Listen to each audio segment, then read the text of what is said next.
चाची प्लीज साक्षी को आने दो ना मेरे घर, प्लीज प्लीज प्लीज। अरे जाना क्यों है, क्या जरूरत है? जरूरी है अम्मा, बहुत कठिन सब्जेक्ट है, साथ पढ़ेंगे तो आसान होगा। हाँ। अम्मा प्लीज जाने दो ना अम्मा। अम्मा प्लीज प्लीज प्लीज प्लीज। अरे तुमको पता है ना, शाम के बाद वो जगह कितना सुनसान हो जाता है, अकेली कैसे आएगी? अरे चाची अंधेरा होने से पहले ना मैं इसे खुद छोड़ जाऊंगी, ठीक है? Bye bye. बाय अम्मा। अरे अरे सुनो तो।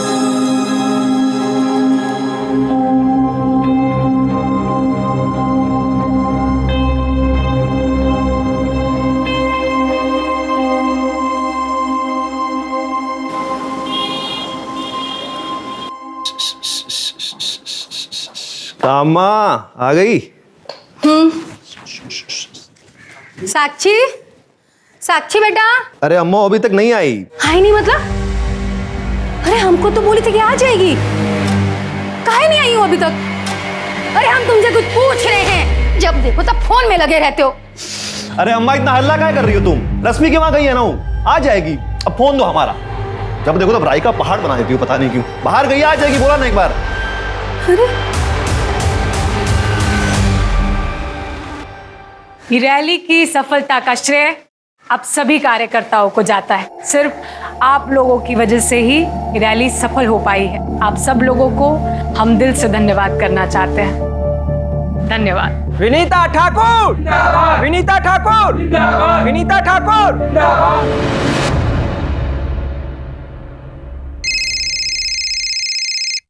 आशा, अच्छा हुआ तुम्हारा फोन आया, हम तुम्हें ही फोन कर रहे थे। अच्छा, रश्मि आई है क्या वहां पर? हाँ, अरे ये पूछिए कि तो हम तुमको फोन किए कि साक्षी तुम्हारे घर से निकली है का?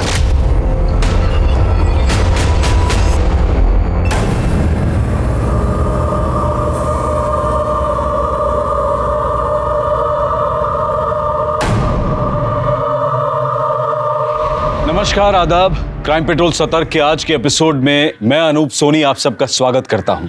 किसी भी इंसान को किसी की भी जान लेने का अधिकार नहीं है, यह अपराध है। और मरने वाला चाहे किसी भी देश, धर्म या जाति का हो, एक आदरपूर्ण अंतिम संस्कार सबका हक है। और शायद ऐसा लगता है कि लोगों ने अपने विवेक, अपनी अंतरात्मा की आवाज को सुनना बंद कर दिया है। और शायद इसीलिए ऐसे केसेस देखकर यह लगता है कि अब इंसान के ईमान और उसकी जान की कीमत कुछ भी नहीं रही। इस कत्ल का मकसद क्या है? बदला, ऑनर किलिंग, प्यार में नाकामी या फिर कोई कुंठित वासना? आप दोनों की बेटी साक्षी और रश्मि बेस्ट फ्रेंड है और दोनों गायब है। जी। आप लोगों ने आखिरी बार उन्हें कब देखा था? साहब, सुबह 9:30 बजे जब हम डिस्पेंसरी जा रहे थे ना, तब इनकी लड़की रश्मि हमारे घर आई थी। चाची प्लीज साक्षी को आने दो ना मेरे घर, प्लीज प्लीज प्लीज। अरे जाना क्यों है, क्या जरूरत है? जरूरी है अम्मा, बहुत कठिन सब्जेक्ट है, साथ पढ़ेंगे तो आसान होगा। हाँ। अम्मा प्लीज जाने दो ना अम्मा। अंधेरा होने से पहले ना मैं इसे खुद छोड़ जाऊंगी, ठीक है? Bye bye. बाय अम्मा। अरे अरे सुनो तो। रश्मि और साक्षी आपके घर कितने बजे पहुंची थी? वो तो पता नहीं। हम हमारी पार्टी की अध्यक्षा है और आज पार्टी की रैली थी, हम पूरा दिन उसी में बिजी थे। शाम को जब 6:30 बजे घर आए तो पता चला दोनों में से कोई भी लड़की नहीं थी। आशा से जब फोन पर बात हुई तो पता चला कि दोनों लड़कियां गायब हैं। हमने उनका फोन भी ट्राई किया पर उनका फोन बंद आ रहा है। हमने बहुत जगह ढूंढा उन दोनों को, पर हमको कहीं नहीं मिली। पता नहीं कहाँ हो गए दोनों बच्चियाँ। देखिए, अगर आप दोनों को बुरा ना लगे तो हम ये जानना चाहते हैं कि कहीं ऐसा तो नहीं इनके पीछे कोई बॉयफ्रेंड का एंगल हो या? नहीं नहीं साहब, ये क्या बोल रहे हैं आप? साक्षी और रश्मि तो उस तरह की लड़की है ही नहीं जैसा कि आप सोच रहे हैं। साहब, दोनों बच्चियां हैं, सिर्फ 18 साल की है और पढ़ने लिखने वाली उम्र है उनकी। अपने एग्जाम की तैयारी कर रही थी। उनका पूरा ध्यान जो है वो पढ़ाई लिखाई में था, ना कि इन सब फालतू बातों में। ठीक है, आप अपनी बच्चियों की डिटेल, मोबाइल नंबर, फोटोग्राफ्स इन्हें दे दीजिए। हम जल्दी से छानबीन शुरू करते हैं। मिश्रा, एक काम करो, दोनों लड़कियों का बैकग्राउंड चेक करो। दोनों के मोबाइल ट्रैकिंग पे डालो। सर।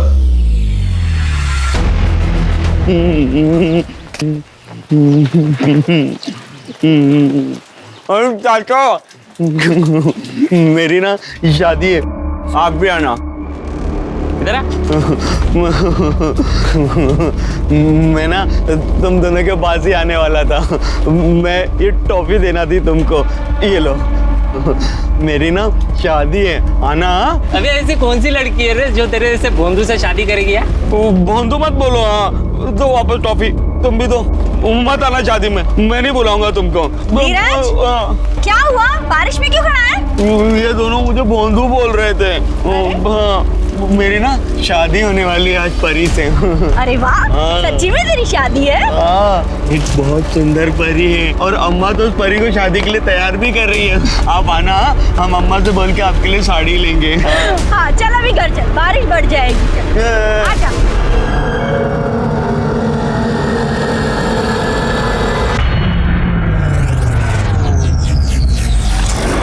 नितिन की बेटी रश्मि और वो डिस्पेंसरी वाली आशा का बेटा सचिन, दोनों का चक्कर चल रहा है। और ये बात मैं क्या, पूरा मोहल्ला जानता है। और उन दोनों ने तो बेशर्मी की सारी हदें पार कर दी है और सड़क पर एक दूसरे के साथ छेड़ाछाड़ी करते फिरते। साक्षी के साथ किसका चक्कर है वो तो नहीं मालूम, पर घंटों किसी के साथ फोन में बातें करती रहती सर। अब उस दिन तो आइसक्रीम भी खा रही थी किसी के साथ, और एक दिन शर्मा के लाल गुलाब लेके आ गई। अब बताइए इसका क्या मतलब हुआ?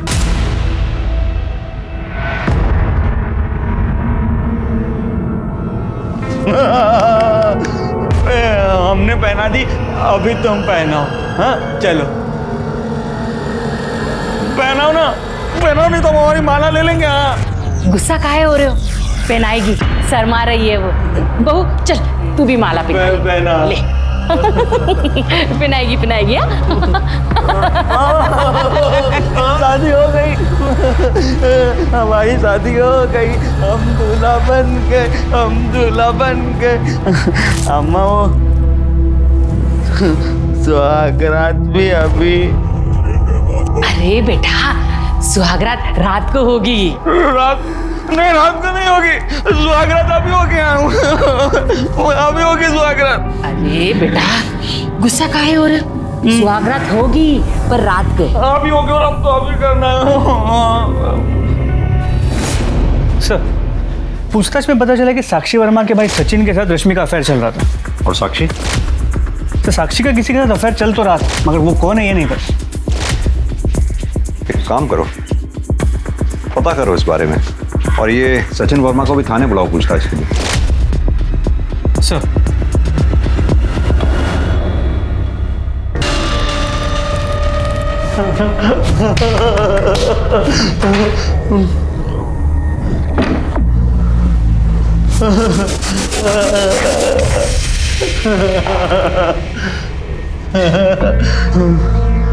तुमको पता है सुहागरात में क्या होता है?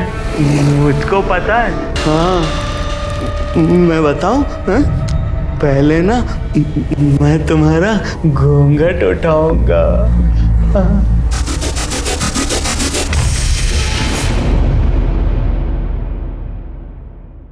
और मिश्रा, वो विनीता और आशा को रैंसम के लिए कॉल आया क्या? सर अब तक तो नहीं। Sir excuse me. हेलो, कहाँ पर? ठीक है हम बात हैं। सर जंगल के पास एक जली हुई बॉडी मिली।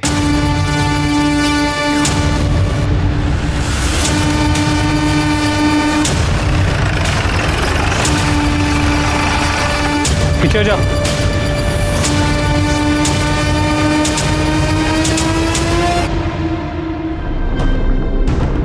सिंह, जरा आसपास चेक करो।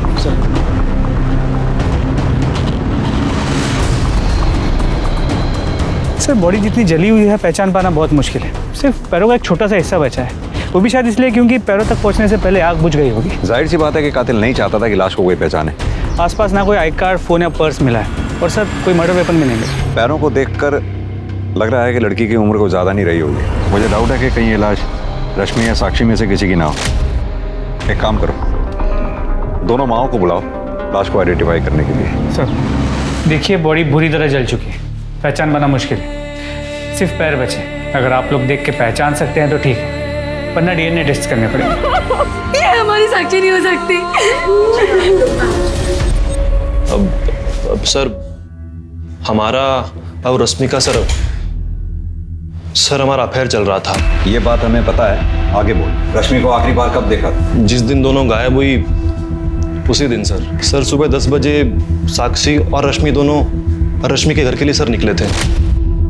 वो कहा है कि साक्षी और जो है रश्मि दोनों को ना सर पढ़ाई करनी थी। ठीक है, अभी तुम बाहर बैठो। मिश्रा, अर्जुन को बुलाओ। जब हम घर आए साक्षी अकेली पढ़ाई कर रही थी और उसकी तबीयत ठीक नहीं लग रही थी।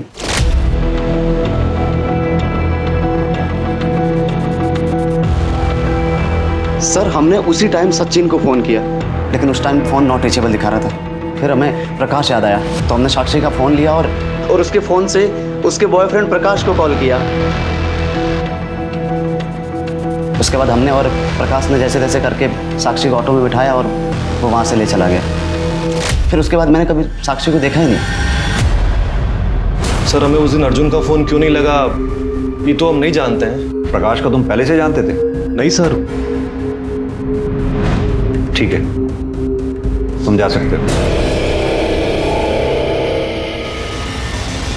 मिश्रा और साक्षी प्रकाश के साथ गई थी। इस प्रकाश को बुलाओ। सर।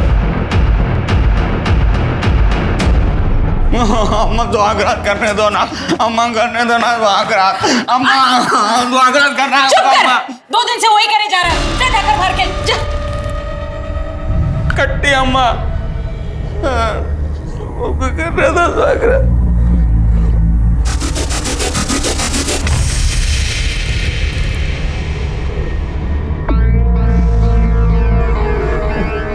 हमको स्वागत करना ही अम्मा।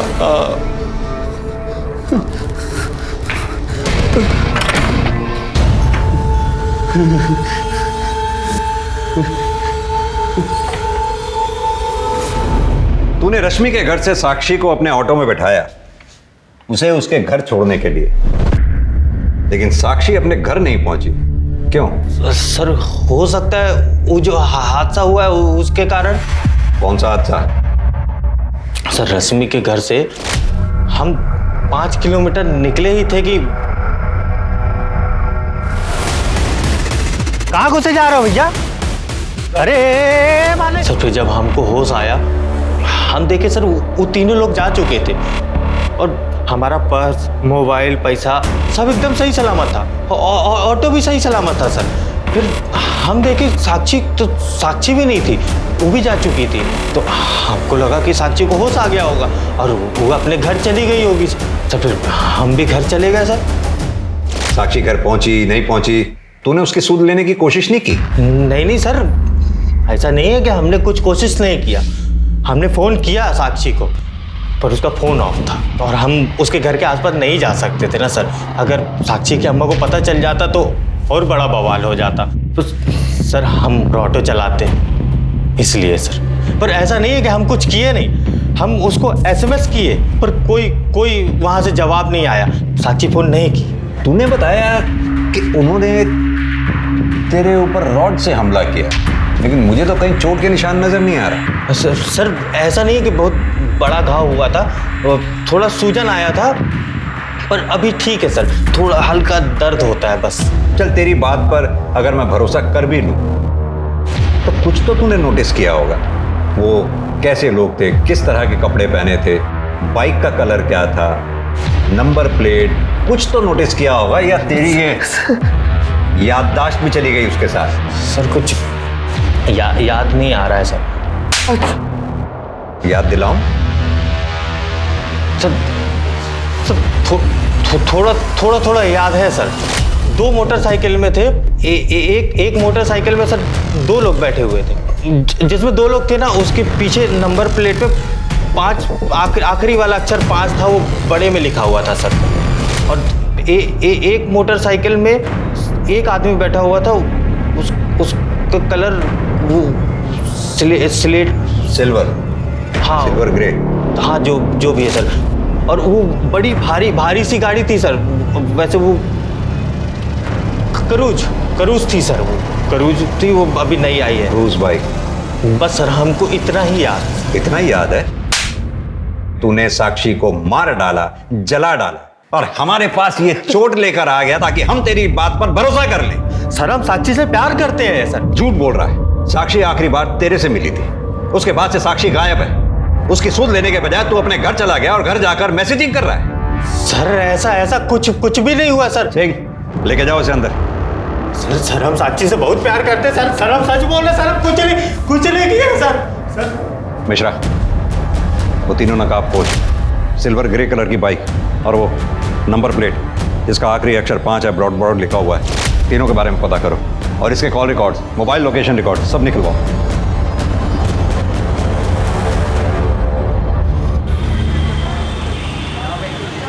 सर, जिस लड़की की बॉडी हमें मिली थी वो बॉडी रश्मि ठाकुर की थी। What? रश्मि ठाकुर? मिश्रा, ये केस तो और उलझता जा रहा है। हम समझ रहे थे कि प्रकाश ने साक्षी को मारकर जला दिया, लेकिन वो तो रश्मि ठाकुर निकली। यानी कि साक्षी जिंदा है।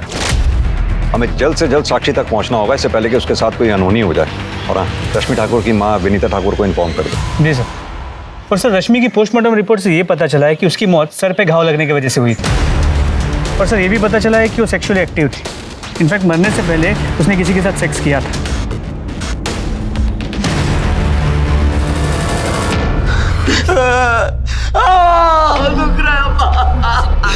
परी बिल्कुल अच्छी नहीं है, देख कितने जोर से काटा है।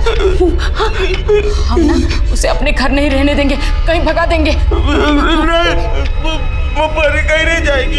अगर परी कहीं चली गई तो हम सुहागरात किसके साथ करेंगे? नहीं, परी नहीं जाएगी। नहीं बेटा, ऐसे जिद नहीं करते बेटा। देख कितने जोर से काटा है तुझे। अगर उसने फिर से काटा तो तू क्या करेगा? फिर से रोएगा तू? हाँ बोल ना, फिर से रोएगा? हाँ हम ना हम उसको टॉफी लाके देंगे। हाँ, और फिर टॉफी खाएगी तो वो नहीं काटेगी हमका, है ना? हमको पैसे दो, हमको पैसे अरे दो। नहीं बेटा, जिद नहीं करते। हमको टॉफी लाना, हमको टॉफी लाना। पैसे दो, आप पैसे दो। हम भरी के लिए टॉफी लाएंगे, फिर वो नहीं काटेंगे हमको। देखना।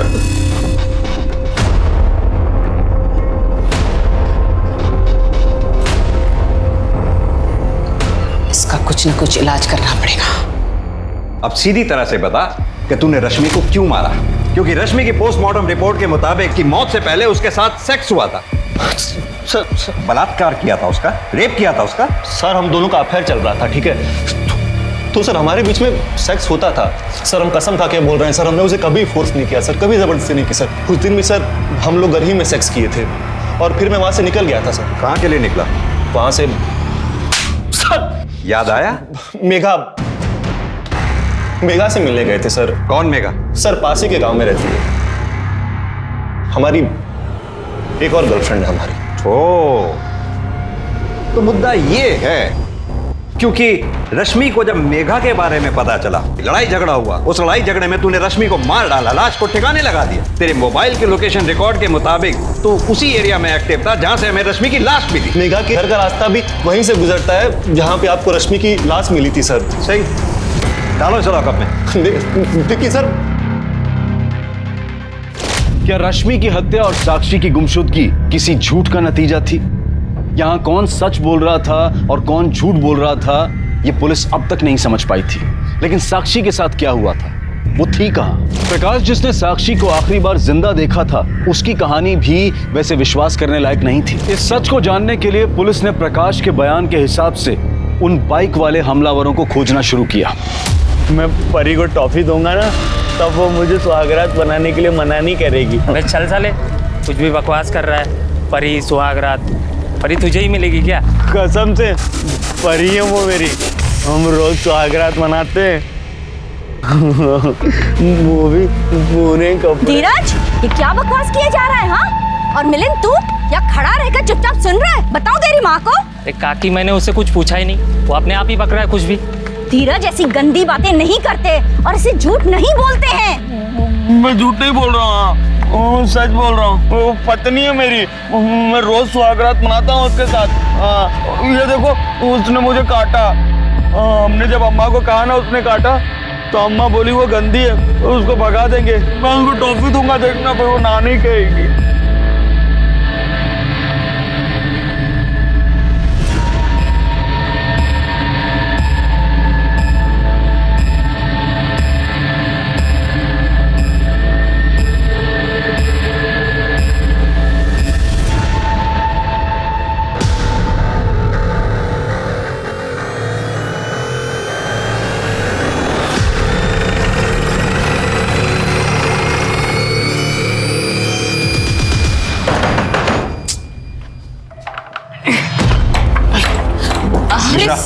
पूरा घर अच्छी तरह से सर्च करो। क्या करें आप? साहब क्या हुआ?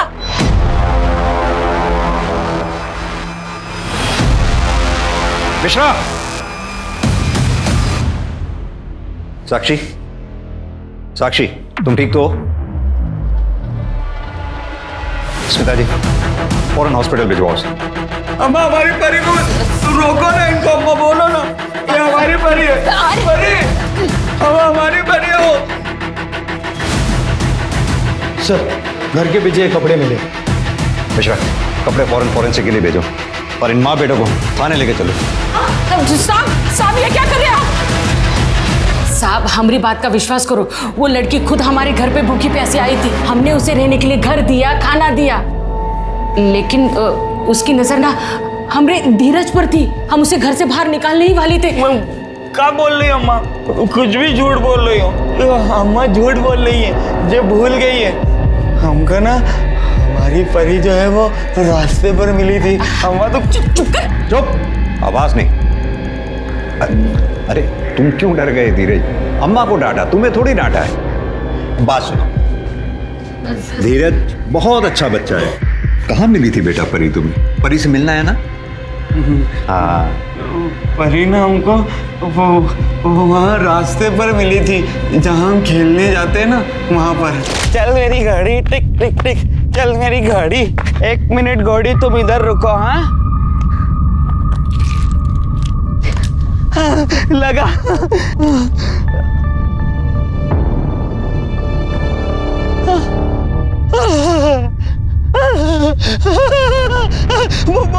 परी, मेरी परी, परी।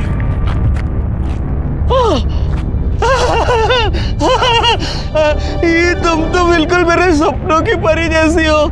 मुझे पता है तुम मेरे लिए आई हो। हम मैं तुमसे शादी करूंगा, चलो ना। अम्मा, हम परी को लेकर आ रहे हैं। माफ कर दो साहब, गलती हो गई साहब, गलती हो गई साहब। हमारा बेटा बहुत भोला है, जिद पकड़ कर बैठा था कि उसी के साथ शादी करेगा, तो फिर उसे उठा कर लाया, तो हमने छोटी मोटी इसकी शादी करवा दी। वैसे भी इसे कहाँ कुछ पता चलता है। फिर एक दिन ये खुद उससे परेशान हो जाएगा तो कहीं छोड़ देंगे उसे। खिलौना नहीं है, बेटे की चिंता है। उस मासूम लड़की के बारे में कुछ नहीं सोचा, कुछ तरस नहीं आया उसके ऊपर। सारी जिंदगी अंदर सड़ोगे। केस लगेगा तुम्हारे ऊपर, लड़की के बलात्कार का, किडनैपिंग का, झूठी शादी में कानून तोड़ने का आरोप लगेगा तुम्हारे पास। नहीं साहब। स्मिता जी, लेके जाओ इसे। नहीं साहब, नहीं साहब, ये सब मैंने अपने बेटे के लिए किया। मेरे बेटे की वजह से किया कुछ नहीं। अम्मा को कहाँ लेके जा रहे थे? अम्मा कहाँ गए? एक बात बताओ, तुम्हें परी से मिलना है ना? परी बहुत सुंदर है वो। आपको पता है कहाँ है वो? हाँ, कहाँ है? जहाँ से तुम उसे लेके आए थे ना, वो वहाँ चली गई। हाँ, हमको पता था ऐसा ही कुछ होगा। लेकिन तुम्हें पता है ना तुम कहाँ से लाए थे उसे? वहाँ से लाए। हाँ, वो पता है ना, वो परी वहाँ पे रास्ते पे हम खेलने जाते हैं ना, खेत के उधर, वहाँ पर। अच्छा, हमें उस जगह पे लेके चलोगे? हाँ, हम परी को मना लेंगे तुम्हारे पास वापस आने के लिए। सच में? हाँ, चलो चलो गाड़ी में। हाँ, गाड़ी में लेके चलेंगे। सर, मेरी डॉक्टर से बात हुई, उसने बताया कि साक्षी की बॉडी में भारी मात्रा में अफीम मिली, जो उसे रोज थोड़ी थोड़ी करके दी गई थी, ताकि वो उनके चंगुल से भाग ना सके। सर, लगता तो ऐसा ही। और डॉक्टर ने यह भी बताया कि साक्षी के सर पे रॉड जैसी किसी चीज से वार किया गया, और पिछले कुछ दिनों से उसके साथ कई बार रेप हुआ था, जबरदस्ती की गई थी। उसका रेपिस्ट कोई और नहीं, वो बेवकूफ धीरज ही है।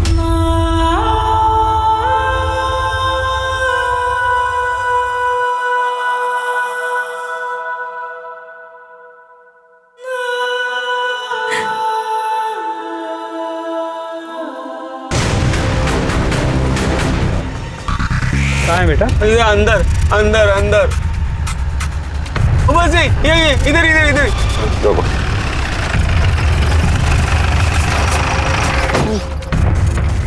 वो मुझे कहाँ मिली थी बेटा?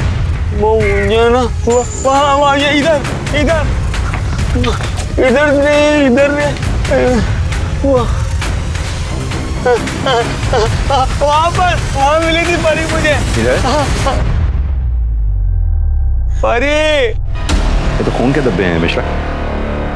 आसपास का एरिया अच्छी तरह से चेक कर। सर सिंह,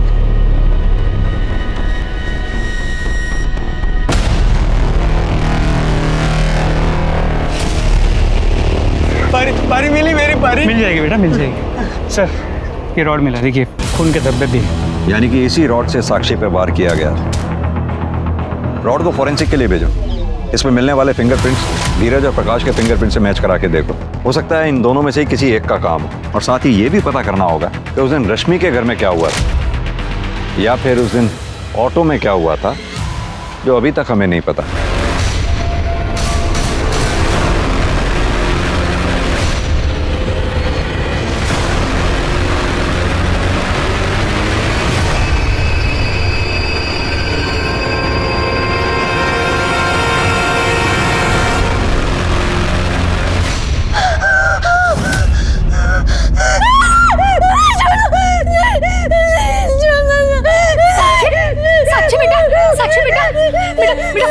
हम तुम्हारी अम्मा, पहचाने हमको तुमको कुछ नहीं होने देंगे बेटा।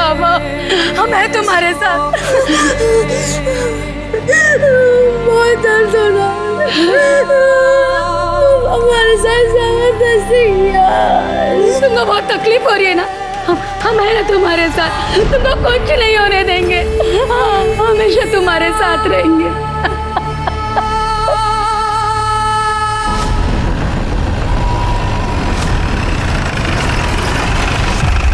साक्षी, तुम्हें कुछ याद है तुम्हारे साथ ये सब किसने किया था? कौन था वो? याद करने की कोशिश करो, तुम्हारे साथ ये सब किसने किया था? कौन थे वो दरिंदे? नहीं। थोड़ा दिमाग पे जोर डालो।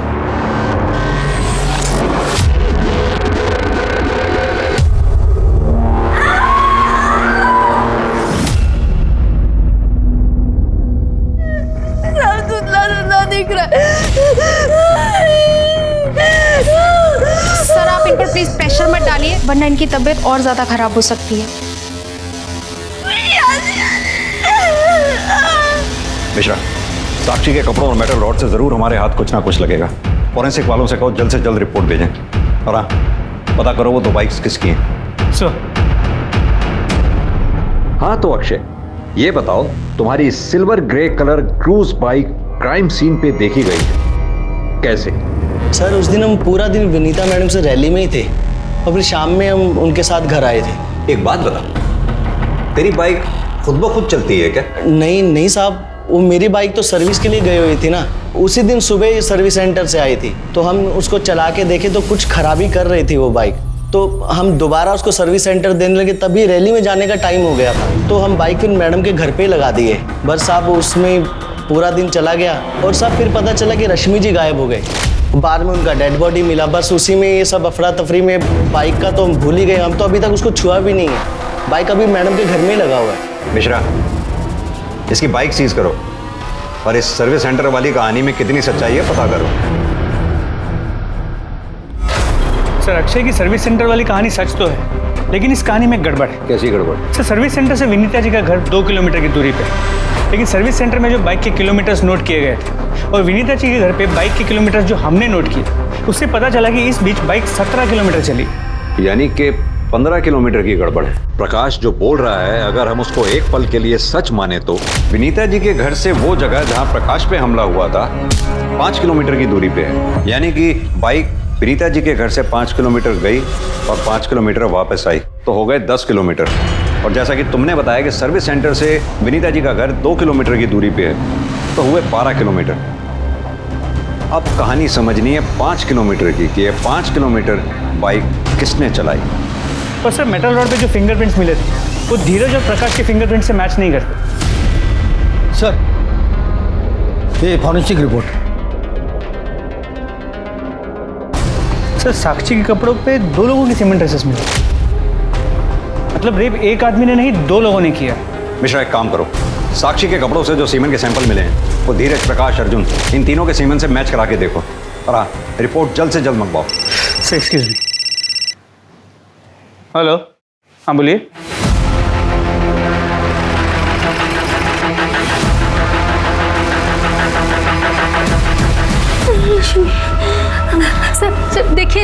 क्या हुआ हमारी साक्षी को? पता नहीं बेहोशी की हालत में भी बड़बड़ा रही है एक ही बात। रश्मि बचाओ, रश्मि नहीं, रश्मि बचाओ,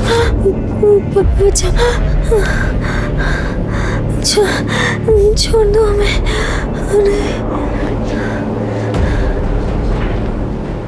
क्या मतलब हो सकता है इस बात का? रश्मि बचा लो मुझे। मिश्रा, कहीं ऐसा तो नहीं साक्षी के साथ जब ये सब हो रहा था तो रश्मि वहीं पे थी? साक्षी के बेहोशी में बुदबुदाए शब्द, अक्षय की मोटरसाइकिल की 15 किलोमीटर की गुत्थी और प्रकाश का साक्षी को रश्मि के घर से बेहोशी की हालत में ले जाना। पुलिस ने प्रकाश के बयान को क्रॉस चेक करते हुए 4 ऐसी बाइक्स ढूंढ निकाली जिनके नंबर की आखिरी संख्या 5 थी और जो उस दिन उस वक्त क्राइम सीन से गुजरी थी। 4 में से 3 बाइक्स मिडिल एज्ड व्यक्तियों के नाम पर थी जिनके निर्दोष होने के गवाह और सबूत पक्के थे, लेकिन चौथी बाइक तुषार यादव नाम के एक लड़के की थी। पुलिस ने तुषार यादव के इस केस से जुड़े हर सस्पेक्ट अर्जुन, सचिन और प्रकाश से कनेक्शन ढूंढने की मुहिम तेज कर दी, लेकिन साक्षी के कपड़ों पर मिले सीमेन सैंपल की डीएनए रिपोर्ट ने उनकी उम्मीदों पर पानी फेर दिया। कपड़ों पर मिला सीमेन अर्जुन, प्रकाश और धीरज में से किसी का नहीं था। तो फिर वो 2 लोग कौन थे?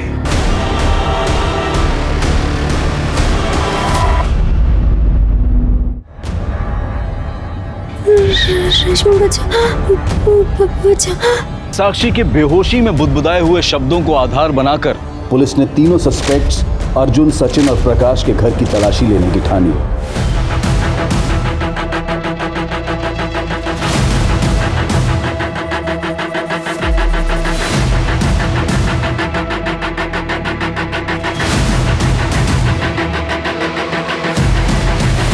सर, 1 मिनट यहाँ आइए।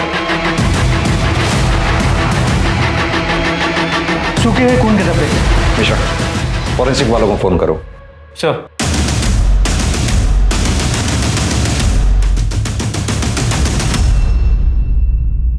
सर, फोरेंसिक रिपोर्ट के मुताबिक विनीता जी के घर पे जो खून के धब्बे मिले थे वो रश्मि के थे।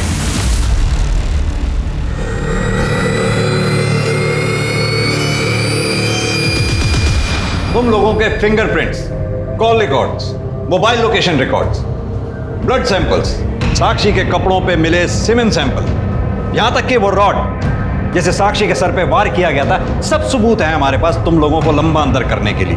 लेकिन फिर भी हम ये जानना चाहते हैं कि तुम लोगों ने ये सब क्यों किया, कैसे किया? सर, हमें नहीं पता आप क्या कहना चाहते हैं और क्या साबित करना चाहते हैं। हम सिर्फ इतना जानते हैं कि हमने कुछ नहीं किया। ये नेता की घर में बोल रही है, पॉलिटिशियन का बेटा है ना, तो लगता है कि इसको सजा ही नहीं होगी। हो भी सकता है, लेकिन ज्यादा लंबा फर्क नहीं पड़ने वाला, सिर्फ 2-4 दिन का ही फर्क पड़ेगा इसमें। लेकिन तुम दोनों बाहर की दुनिया कभी नहीं देख पाओगे, ये पक्का है। हाँ, अगर कबूल कर लो तो हो सकता है मैं तुम्हारी सजा कम करा दूं। साहब, ये सब इस अर्जुन का ही प्लान था। इसने हमको और महेंद्र को फोन करके बोला कि साक्षी के साथ सेक्स करने का लालच दिया इसने साहब हमको। चुप हो जा बे। क्या बकवास कर रहे बे? साहब हम बताते, हम सच बोल रहे हैं साहब। इसने हमको फोन करके बुलाया तो हम अपनी बाइक से तुरंत महेंद्र को लेकर इसके घर गए।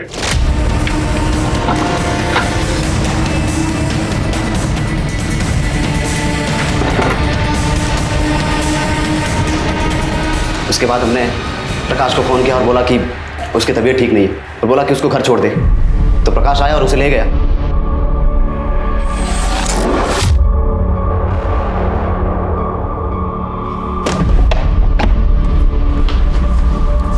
गई क्या? अरे मजा आ गया, लेकिन बहुत आया था यार सच में।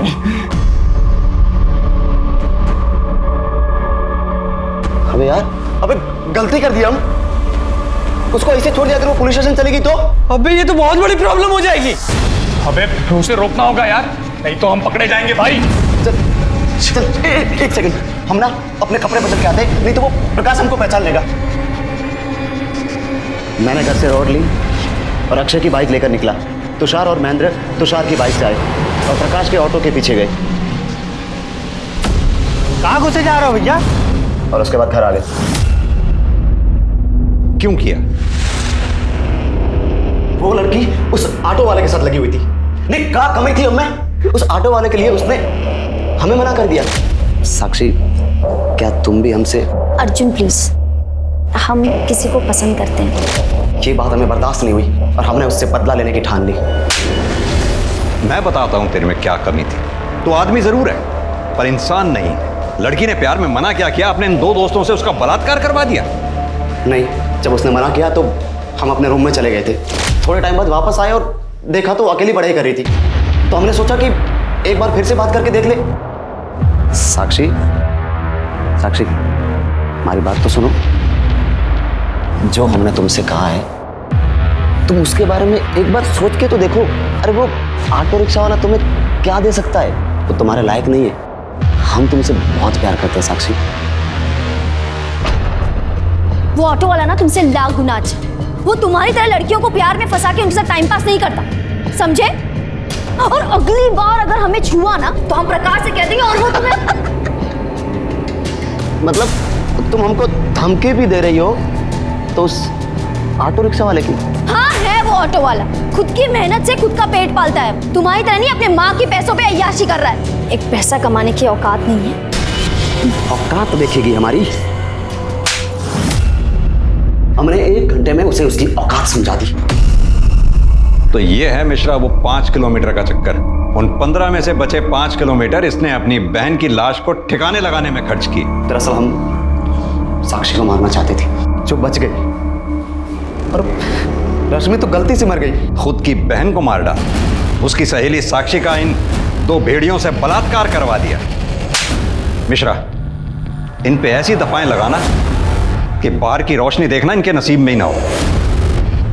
22 साल का अर्जुन, जिसने अपनी बहन की सहेली का गैंगरेप करवाया और जो अपनी ही बहन की हत्या का जिम्मेदार भी था। आखिर ये ख्याल आता कहां से है कि अगर कोई आपसे सहमत नहीं है तो उसकी हस्ती मिटा दी जाए? हमें इन कारणों की जड़ में जाना होगा, क्योंकि जवान बच्चों का ऐसे अपराधों की कल्पना करना भी हमारे बेहतर समाज और बेहतर देश के उद्देश्य को नाकाम कर सकता है। देखते हैं हमारे आज के एपिसोड की दूसरी कहानी। Sir, if you allow me, एक सवाल पूछ सकता हूँ? पूछो। सर, आप मुझे ज़्यादातर पुराने केस ही क्यों देते हैं? तुम्हारी काबिलियत आदिल, और तुम गड़े मुर्दे उखाड़ने में माहिर हो।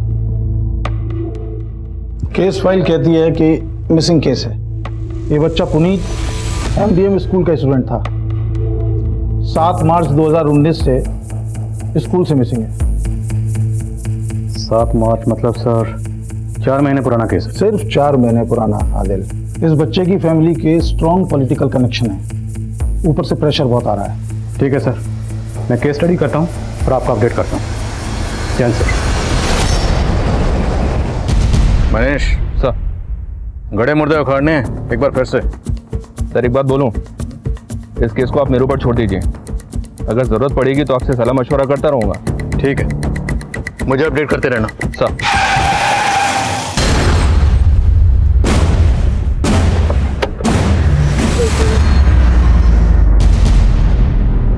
तो ये सब बैंड सेडेटिव्स हैं? जी हाँ सर। रास्ते भारत में तस्करी होती है इनकी। सर, एक 14-15 साल की बच्ची के पास ये सब मिलना बहुत हैरानी की बात है। पर जिस तरह से एक छोटी सी बच्ची ड्राइव ऑफर कर रही थी, हो सकता है उसने ये सब किसी ऐसे क्रिमिनल से सीखा हो जो इन दवाइयों की तस्करी करते हैं। मतलब मैटर सीरियस है। बच्ची के कपड़ों पर जो खून लगा था, बताया कुछ? नहीं सर, फिलहाल तो उसने कुछ नहीं बताया। उसको भेजा है पर वहाँ भी किसी के कंट्रोल में नहीं आ रही है।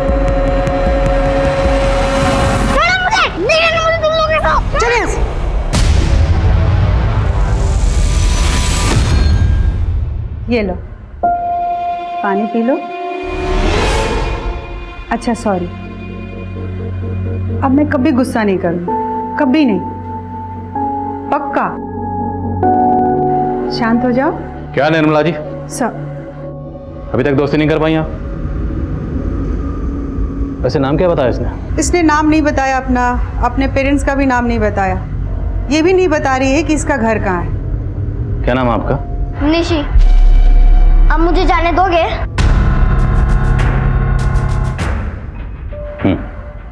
जरूर जाने देंगे। कहाँ जाना है आपको, बताओ। घर कहाँ है आपका?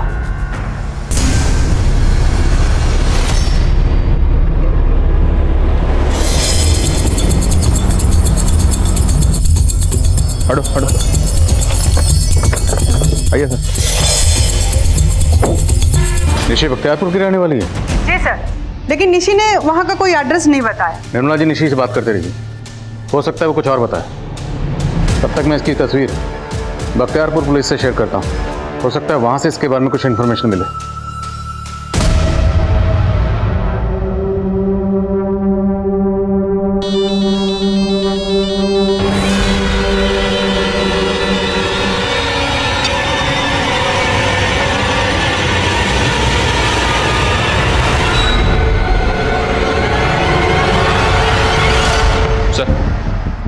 दिल्ली हाईवे पे जिस बच्चे की हमें लाश मिली थी, ये उसकी पोस्टमार्टम रिपोर्ट है।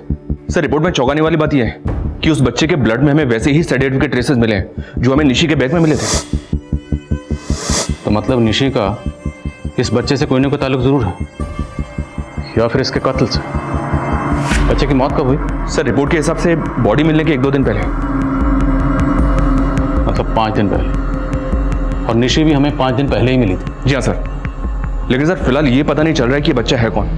इसके बारे में कहीं कोई मिसिंग कंप्लेंट नहीं है। और सर चौंकाने वाली बात यह है कि इस बच्चे को पिछले कई समय से सेडेटिव्स दिए जा रहे थे। इसकी बॉडी पे कई सारे सिरिंज के मार्क्स भी हैं। और सर ये सेडेटिव्स इतने खतरनाक हैं कि किसी भी आदमी को कम से कम 6-7 घंटों के लिए बेसुध कर सकते हैं। लेकिन सवाल यह है कि इतने छोटे बच्चे को ये सब सेडेटिव्स कौन दे रहा था और क्यों? एक काम करो, इस बच्चे का एक ऐसा स्केच तैयार करो जिसमें बच्चा बिल्कुल नॉर्मल लगे और खुश लगे। निशी से दोबारा मिलना पड़ेगा। Right sir.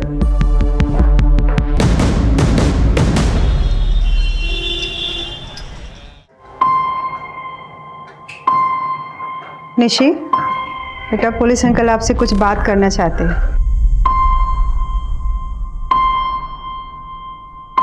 आप तो बहुत अच्छी ड्राइंग बनाते हैं।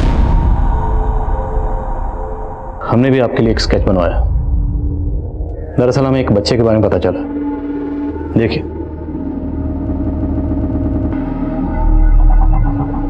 क्या आप इसे जानती हैं? नहीं।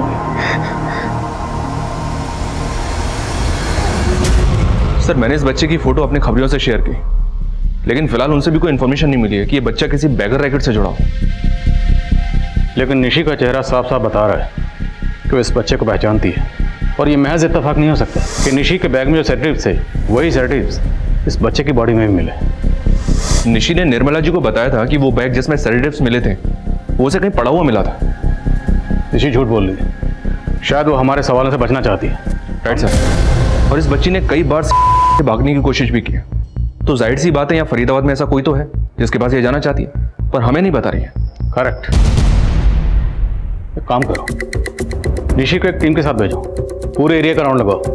अगर कोई भी लोकेशन निशी की जानी पहचानी होगी तो उसे देखकर जरूर रिएक्ट करेगी। Right sir. और वो डीसीपी साहब वाले पुनीत मिसिंग केस की क्या अपडेट? सर, मैं पुनीत के पेरेंट्स और स्कूल वालों से मिला था। उनके पुराने स्टेटमेंट नए स्टेटमेंट से थोड़े अलग हैं। मैंने पॉइंट्स नोट डाउन किए हैं, डिस्कस करूंगा आपसे। ठीक है, पहले निशी को ले जाने के ऑर्डर पास करवाओ, फिर हम डिस्कस करते हैं। Right sir.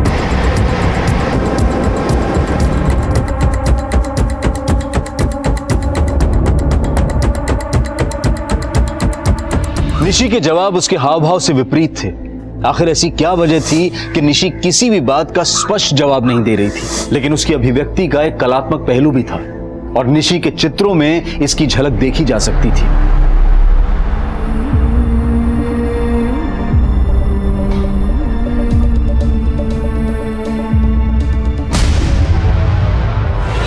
Sir, Puneet missing case में फिलहाल कोई नई अपडेट नहीं है। सर, मुझे थोड़ा सा वक्त और दीजिए, मैं जल्दी आपको अपडेट करता हूँ। जी सर। Thank you sir. जय हिंद। सर, वो बच्ची निशी से भाग गई। क्या?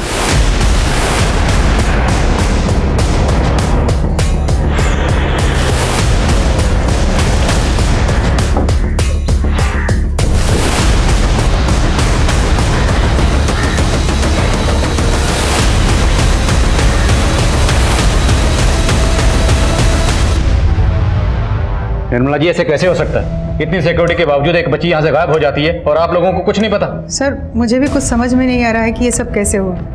फिर मैंने सीसीटीवी फुटेज चेक किया, आखिरी बार पता चला कि निशी वॉशरूम की तरफ गई थी।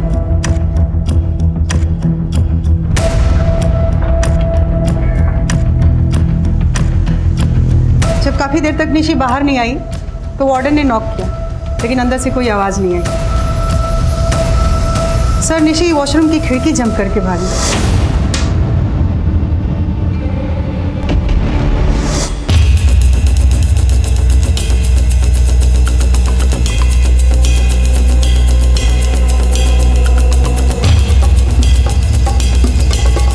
सर, क्या लगता है आपको वो बच्ची इस विंडो से जा सकती है? इसका कांच निकालना तो उसके लिए पॉसिबल है, पर यहां से जंप करना इम्पॉसिबल लग रहा था। काफी हाइट, मुमकिन नहीं। छोटी सी बच्ची यहाँ से अकेले बाहर नहीं जा सकती। जरूर उसकी किसी ने मदद की। बाहर के फुटेज चेक करते हैं और पेट्रोलिंग टीम को तुरंत अलर्ट करो।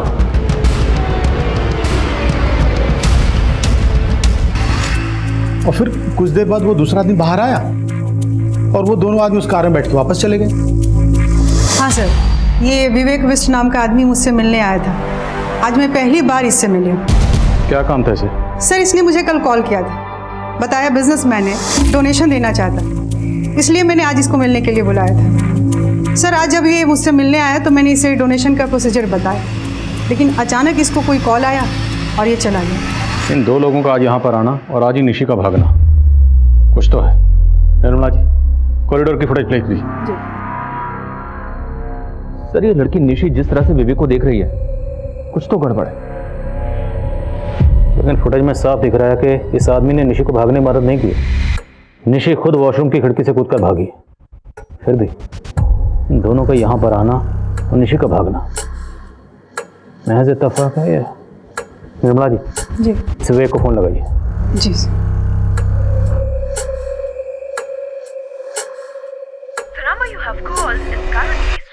सर, उसका नंबर बंद आ रहा है। मनीष, निशी शायद इन दोनों आदमियों को जानती है। पता लगाओ कि दोनों कौन है। इसी तरफ भागी थी वो, पता नहीं कहाँ गायब हो गई चुईया। तूने भागने क्यों दिया बे उसको? उसी टाइम पकड़ के काट नहीं देता चुईया को? क्यों? तू भी तो अंदर गया था उसको काटने के लिए, तूने काटा क्या? ज्यादा बोल मत, ढूंढ अभी उसको। तो मैं और क्या कर रहा हूँ? सर, फॉरेंसिक से फोन था।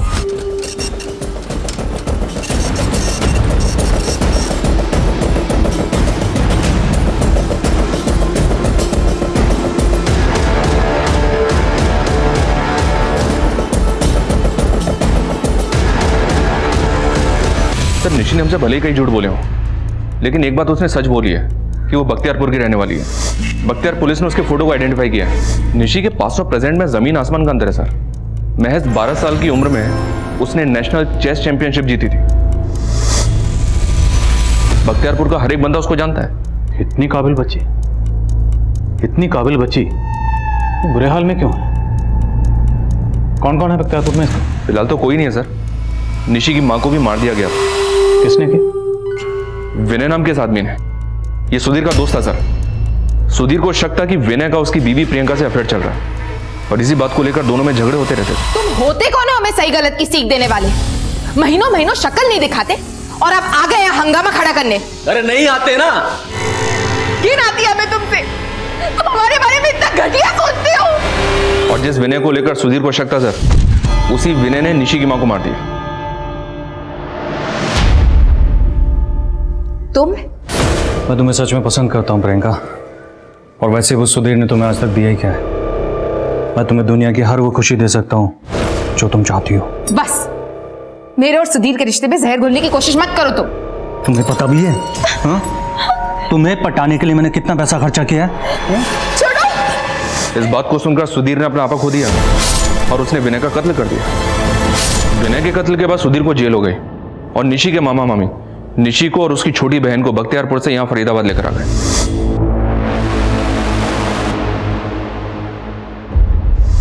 सर, निशी के मामा मामी यहाँ फरीदाबाद में रेलवे कॉलोनी में रहते। तेरी निशी दीदी मरी नहीं है जो हर वक्त रोती रहती है। एक बात कौन क्या कर रही हो? हाँ सर, 2 साल पहले हम निशी और खुशी को अपने पास ले आए थे, लेकिन उसके बाद वो अपने दूसरे मामा मामी के पास रहने चली गई। दूसरे मामा मामी कौन? बसंत और जया, मेरा छोटा भाई और उसकी बीवी। देख बसंत, सीधी सी बात है, मैं अकेला इन दोनों बच्चियों की देखभाल पालन पोषण नहीं कर सकता। प्रियंका तेरी बहन भी तो थी। इन दोनों बच्चियों में से एक बच्चे की जिम्मेदारी तुझे उठानी ही पड़ेगी। ठीक है भैया, फिर हम निशी को ले जाते हैं। बसंत निशी को अपने साथ ले तो गया, लेकिन कुछ महीनों बाद उसे यहां वापस छोड़ गया।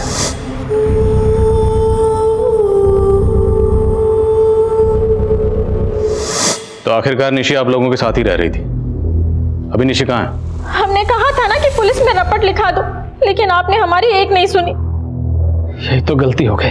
अब और गलती मत करो, जो भी जानते हो साफ साफ बोल दो। साहब हम कुछ नहीं छुपाएंगे। निशी जब से अपने छोटे मामा के यहाँ से आई थी बहुत बिगड़ गई थी। वो अपना स्कूल आधे में छोड़कर आई थी, इसलिए साहब हमने उसे यहाँ ट्यूशन लगवा दिया था, लेकिन उसने अपनी ट्यूशन वाली मैडम के पैसे चुरा लिए थे। साहब बहुत बेइज्जती हुई हमारी। पूरे 51,000 रुपए चुराए आपकी भांजी ने। साहब हमने तो गुस्से में उसे बाहर खड़ा किया था, लेकिन वो तो भाग ही गई। तो आपने मान लिया था ना कि उसने चोरी की होगी, इसलिए गुस्से में शायद वो भाग गई। भरोसा तो नहीं हुआ सर, लेकिन जिस तरह उसकी ट्यूशन टीचर आपके पास जाने की धमकी दे रही थी साहब, हम लोग डर गए। कुछ समझ में नहीं आ रहा था कि किस मुंह से आपके पास आए उसकी मिसिंग कंप्लेन लिखवाने के। सारे जवाब रट के रखे हैं आप लोगों ने। निशी के पास से हमें ड्रग्स मिले। नहीं सर, पता नहीं जानते सर ये कौन है ये। और इन दोनों को?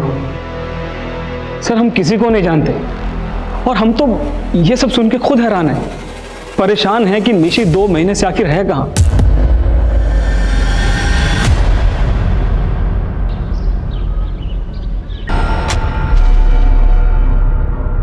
हमें स्वाति गुप्ता से मिलना। हाँ सर, निशी ने हमारे घर से 51,000 रुपए चोरी किए थे। अगर निशी ने चोरी की थी तो आपने पुलिस में रिपोर्ट क्यों नहीं लिखवाई, जबकि उसके मामा मामी को आप रिपोर्ट लिखवाने की धमकी देकर आई थी? सर उन्होंने खुद रिक्वेस्ट की थी कि मैं पुलिस के पास ना जाऊं, लेकिन फिर अचानक से निशी कहीं गायब हो गई। वो माइनर है, मुझे लगा कि अगर मैं कंप्लेन करूंगी तो आप लोग मुझे ही गलत समझोगे।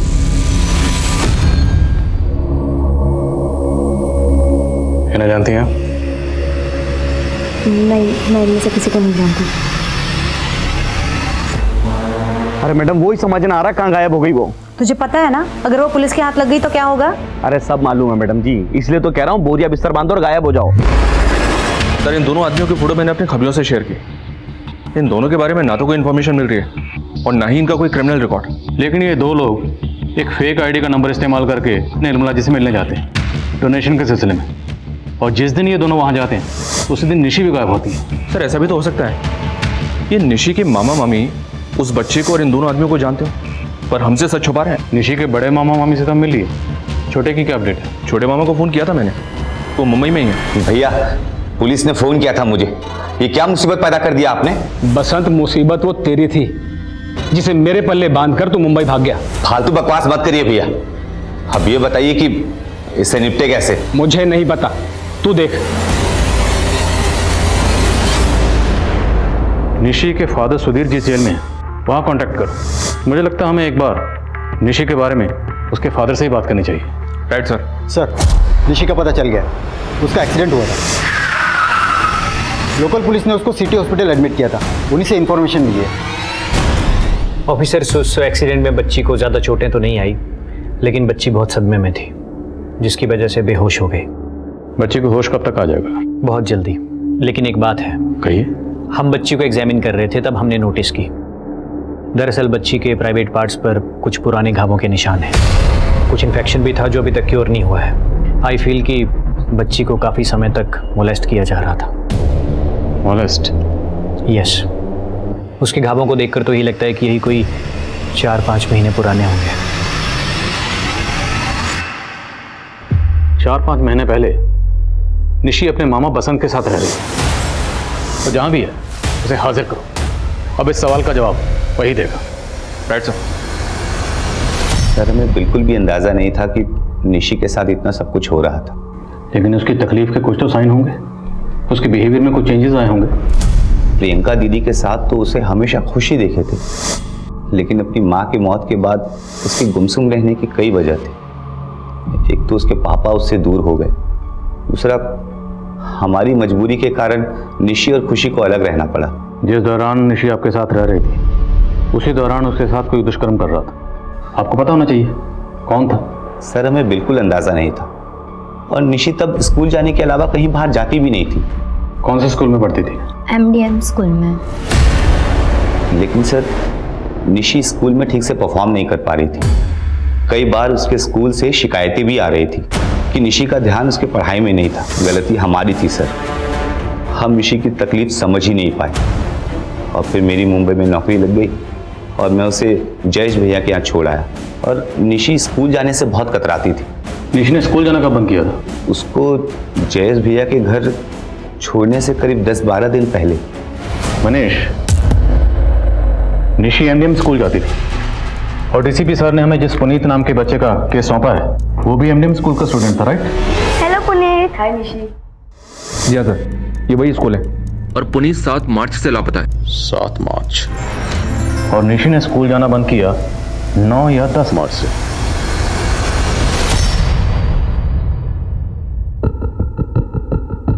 हाँ, ये लड़की निशी, ये पढ़ती थी यहाँ पे।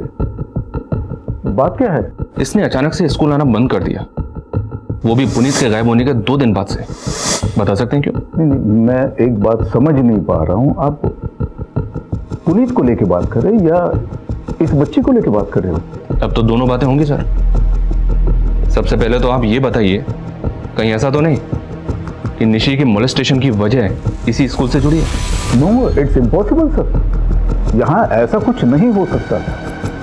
मैं आपकी निशी के क्लास टीचर से बात करवा देता हूँ। निशी के बारे में उसका क्लास टीचर आपको ज़्यादा जानकारी दे सकता है। ठीक है, बुलाइए उन्हें। सर, बुलाया आपने? हाँ अरुण, इन्हें तुम्हारे एक ओल्ड स्टूडेंट के बारे में तुमसे बात करनी है। कौन सी स्टूडेंट? निशी वर्मा।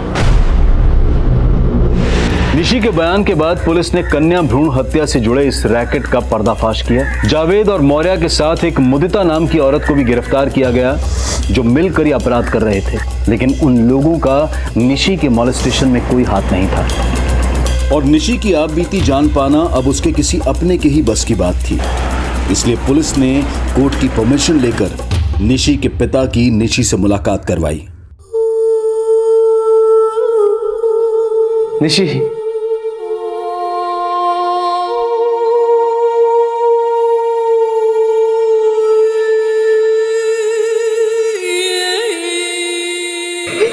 नहीं बेटा, रोती नहीं बेटा, रोती नहीं।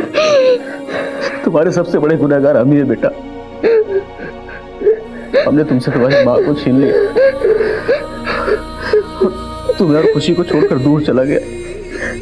बच्चा देख, हम तुम्हें इस तरह से टूटते हुए नहीं देख सकते। हाँ? तुम्हारे साथ जो कुछ भी हुआ, जिसने भी किया, बता दो बेटा, डरने की जरूरत नहीं है। पापा है ना तुम्हारे साथ? हाँ हाँ हाँ बेटा।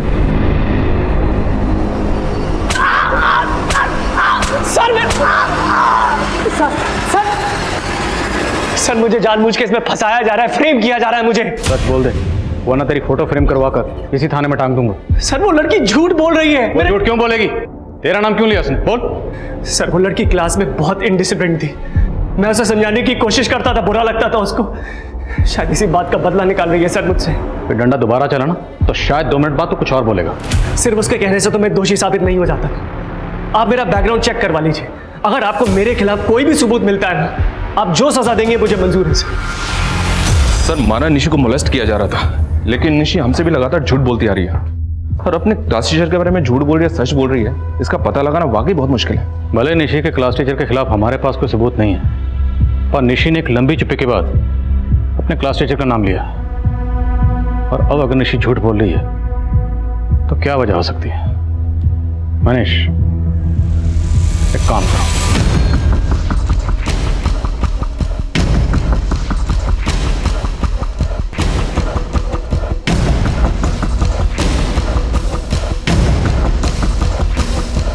सर आपके कहने पर मैं निशी का हर एक सामान उसके बख्तियारपुर वाले घर से और उसके दोनों मामा मामियों के घर से लेकर आ गया हूँ, और आप इसका करेंगे क्या मैं समझ नहीं पा रहा हूँ। मनीष, ड्राइंग करना निशी की हॉबी है, लेकिन अगर उसकी एक एक ड्राइंग को गौर से देखें तो उसकी सारी ड्राइंग्स उसके दिलो दिमाग की कैफियत को बयान करती हैं।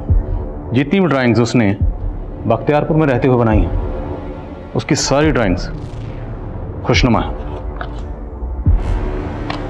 और उसके बाद उसकी जितनी भी ड्राइंग्स हैं सब में उदासी झलकती है। लेकिन सर आप कहना क्या चाहते हैं मैं समझ नहीं पा रहा हूँ।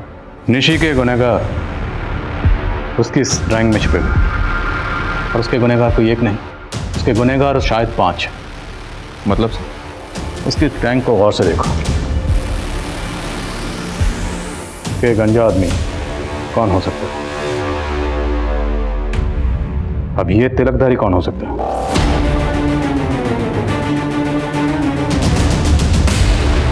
तेरी कोई भी कोशिश कामयाब नहीं होने वाली, समझा? तेरी बीवी सब कुछ उगल चुकी है। अब तू बोल, जितना चुप रहेगा उतना ज्यादा पिटेगा। बोल।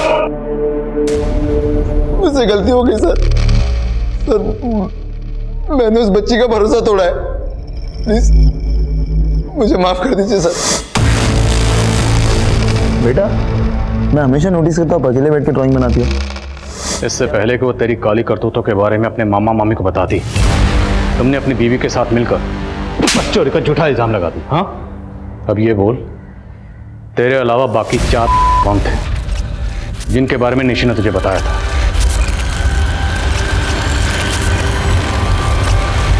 सर, इसकी शुरुआत मैंने नहीं की थी। ये हरकत प्रिंसिपल सर के बेटे रुपेश और उसके दोस्त संदीप की थी। वही दोनों मिलकर पहले निशी का रेप कर रहे थे। उन्होंने निशी का वीडियो बनाया और उसे ब्लैकमेल करना शुरू कर दिया। फिर एक दिन निशी के साथ जो भी गलत हो रहा था वो इनका बेटा कर रहा था। मैंने इन्हें जाके बोला भी था, लेकिन ये कहाँ मेरी सुनने वाले थे। अब तू क्या कर रहा था? अपने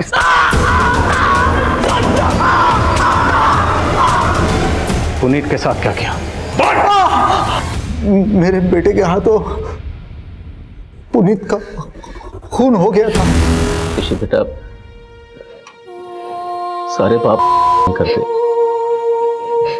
कुछ पाप हम जैसे इंसान भी कर बैठते हैं। हमने अपनी आंख मिलाने में तुम्हारी माँ को मार दिया, लेकिन बेटा नहीं जानते थे कि हमारी इस गलती से तुम्हारी जिंदगी में 5 पैदा हो जाएंगे। माफ कर दो बेटा।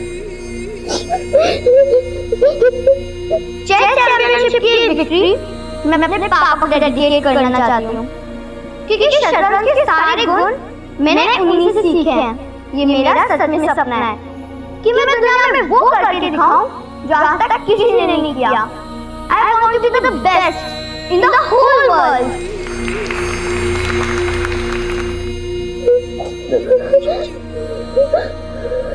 सुधीर जी, चलिए बेटा, जाना होगा ना, ख्याल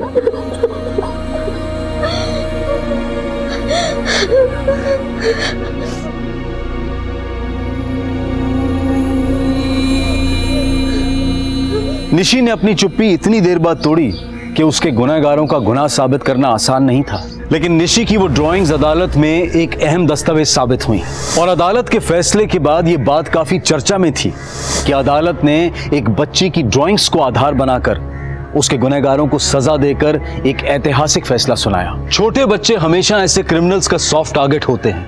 वो उन्हें डरा धमकाकर उनका शोषण करते हैं, और बच्चे अक्सर अपनी तकलीफ किसी से शेयर भी नहीं कर पाते। निशी के साथ जो हुआ वो अक्सर बच्चों के साथ होता रहता है, इसलिए बेहद जरूरी है कि हम अपने बच्चों को वो समझ, वो माहौल दें ताकि वो हमसे खुलकर बात कर सकें। अब मैं अनूप सोनी आपसे विदा लेता हूं, फिर मुलाकात होगी क्राइम पेट्रोल सतर्क में एक और नए केस के साथ।